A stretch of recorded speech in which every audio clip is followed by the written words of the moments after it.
kembali lagi di Mulai Dari Nol. Hari ini kita kedatangan seorang pastor yang viral dan kontroversial nih. Bisa dilihat dari outfitnya hari ini, keren banget sih. Dan pasti beda banget dengan pastor-pastor yang lainnya. Sekarang nih anak muda menyatakan seseorang itu terkenal pasti dari Instagram followersnya. Kalau dilihat-lihat sih udah 40.000 nih, which is sudah kalah Papa nih. Papa mungkin setengahnya ya. Dengan adanya di Instagram yang viral, juga di TikTok apalagi, wah udah keren banget dan terkenal banget nih. Nah, hari ini kita mau tanya-tanya sih, gimana sih perasaannya dengan adanya ketenaran itu, dengan terkenalnya itu, pasti juga dengan adanya netizen-netizen yang suci banget nih, yang maha tahu dan segala sesuatunya, yang mungkin juga pernah dibully gitu. Gimana sih perasaannya dan apa yang dilakukan gitu ketika ada yang ngebully gitu? Oke, gue sih dari awal udah aware bahwa ketenaran atau famous itu cuman bonus. Yeah. Cuman bonus. Bukan itu yang harus dikejar. Bukan itu yang harus dikejar. Yang dikejar adalah keaslian kita, autentiknya kita. Itu yang harus terus dikerjakan, apalagi panggilan Tuhan di dalam kita. Itu yang paling penting untuk dikerjakan. Karena being famous itu bahaya banget. Nah, salah satunya yang tadi Kesia sudah ngomong bahwa kita gampang dibully, kita gampang dijudge. Karena orang cuman melihat dari covernya aja. Mereka nggak tahu waktu gue lagi sama bini gue, lagi sama anak-anak gue, mereka nggak lihat karena nggak setiap detik gue posting seperti itu. So again, di kepala gue udah dari awal, dari sebelum ada sosial media, bahwa ketenaran, famous, jadi terkenal dan lain sebagainya itu hanya bonus. Itu hanya bonus. Jangan sampai kita terlena dengan ketenaran. Karena ketenaran itu membuat banyak orang terlena. Sampai banyak selebritis aja bisa terlena. Cuman karena ketenaran. Ya, mereka mulai apa ya, karena privacy mereka selalu diganggu. Akhirnya mereka larinya ke drugs, mereka larinya ke hal-hal yang mereka sebenarnya nggak inginkan. Dan akhirnya banyak bad things happen to them. Ya, kayak bunuh diri, ya overdosis dan lain sebagainya. So again, menurut gue ketenaran atau banyak followers is just a number. Apa ya kasarnya, nggak penting gitu loh. Nggak penting. Aku aja kadang-kadang suka diingetin sama teman-teman, follower lu udah segini loh gitu. Karena nggak nyadar ya. Iya, gue jarang merhatiin juga seperti itu. Jadi again, yang penting kita lakukan adalah panggilan kita, keaslian kita. Ya, itu yang perlu dijaga karena sosial media adalah kehidupan yang diedit sebenarnya. Benar. Dan kalau kita punya sosial media, pakailah sosial media untuk inspire orang lain. Bukan untuk impress orang lain. Ya, untuk pamer ini, untuk menyombongkan diri. Tapi pakailah sosial media untuk membangun semangat di kehidupan orang lain.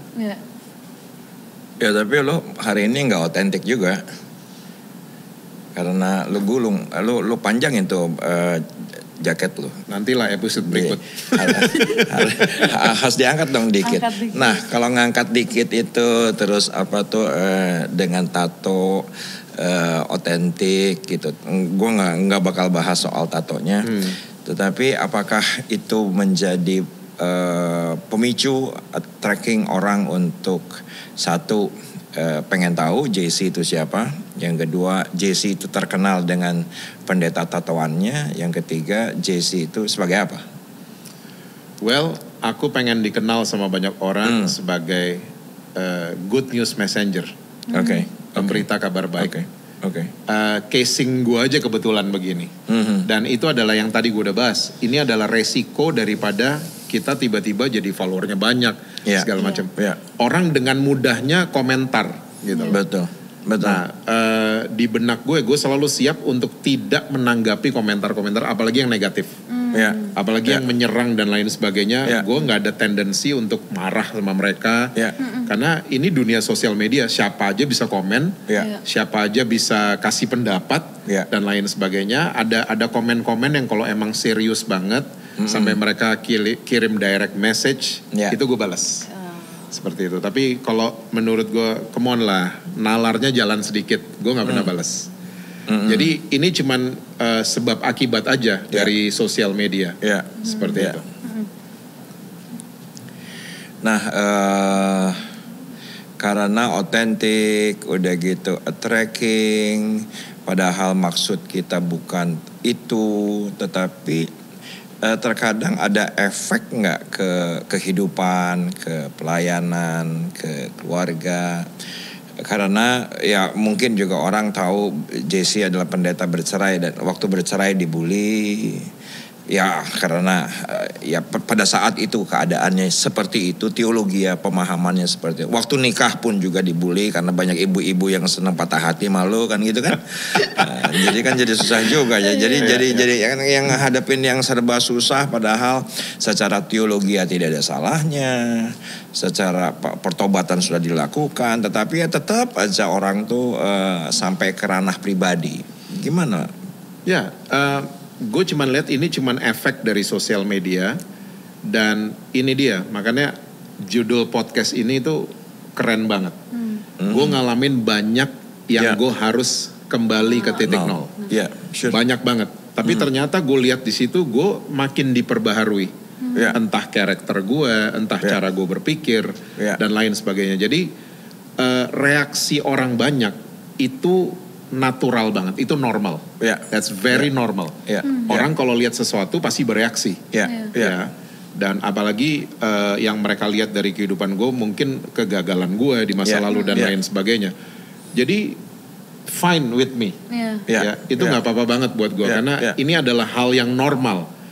Yang gue mesti miliki adalah, dan yang mungkin teman-teman mesti miliki adalah kalau ada gini-ginian terjadi, kita diserang sama orang dan lain sebagainya. Coba mulai berpikir bahwa mungkin gue mesti restart sesuatu.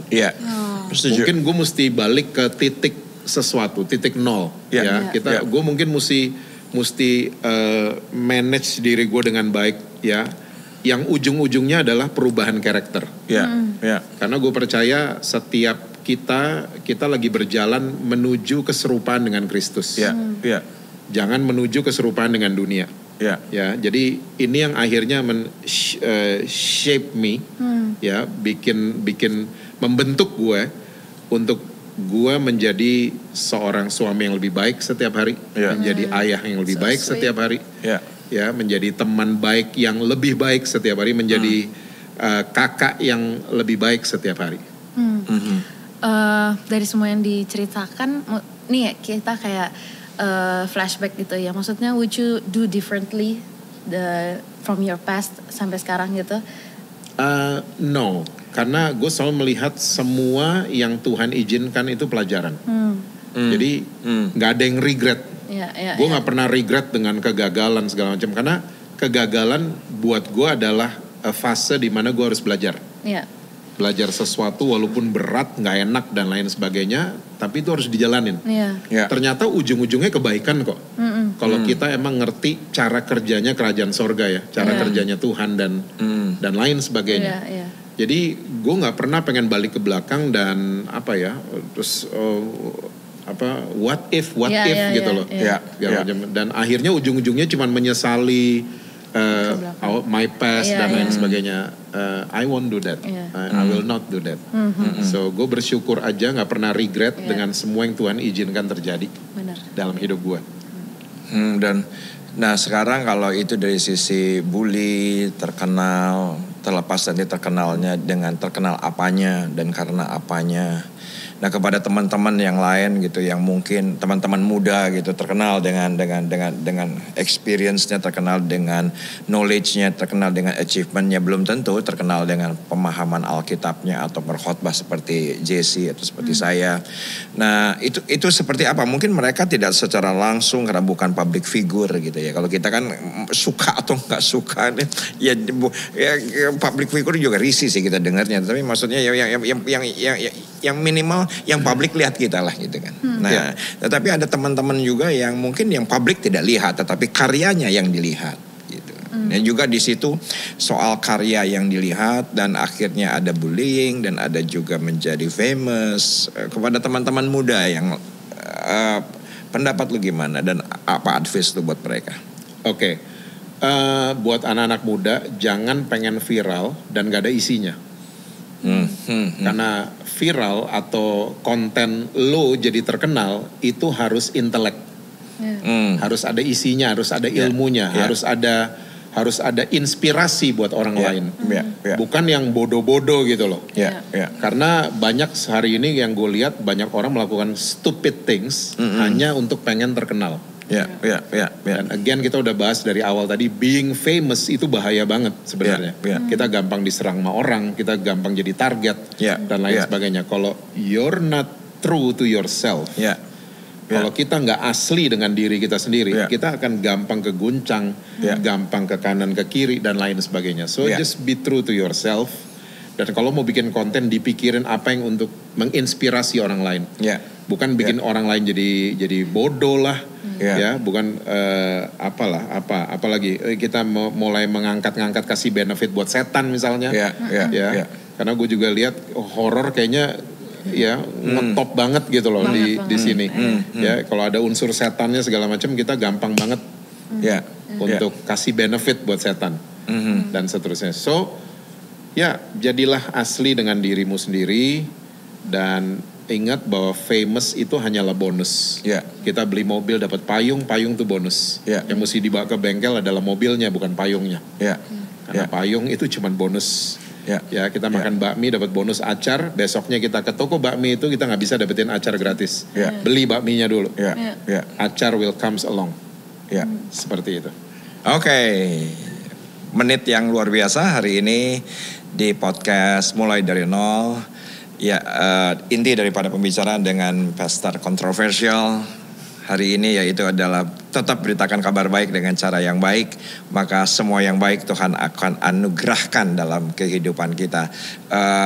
Teman-teman yang sangat terinspirasi dengan apa yang kita bahas, like, subscribe, and share, dan kita akan menjadi pemberita kabar baik itu sendiri. God bless you. Tuhan Yesus berkati. Sampai episode berikutnya.